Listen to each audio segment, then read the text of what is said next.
Káàárọ̀ gbogbo ilé, Season 1 ló ń kí yín láti Odùduwà TV Radio. A ní ìròyìn pàjáwìrì tí ó jẹyọ tí a fẹ́ fi tó gbogbo ọmọ káàárọ̀ oòjíire létí.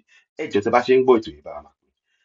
Ìròyìn pàjáwìrì, ilé ìgbìmọ̀ aṣòfin pààrẹ fún kíkà kejì òfin kan tí ó ń wá láti ṣe ìdíwọ́ lílo àwọn owó àjèjì fún àwọn ìṣòwò agbègbè ní Nàìjíríà. Náírà wa nìkan ni a ó lò fi ṣe òwò náà tí a sì fọwọ́ sí. Èyí ni láti mú náírà lókun.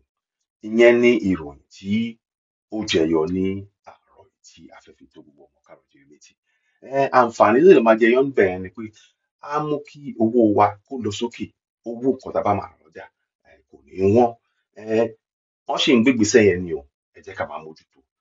Ẹ̀wọ̀n ilé aṣòfin yẹn, ẹ jẹ́ kí wọ́n náà ká mójútó kìíní ọ̀hún ká rí pé a bẹ̀rẹ̀ sí ní bá àwọn náà sọ̀rọ̀. Ara ìkópa níjọba tá à ń sọ òun ni amẹ́nubà sí.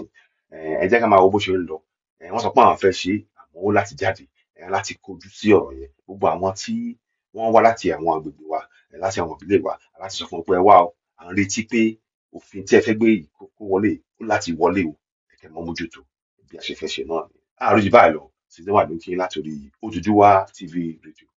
Kò ní sí wa, kò ní rẹ̀ wá láṣẹ Èdùmàrè, adé rẹ̀ lérí wa. Ẹ má gbàgbé, àmọ́ aláti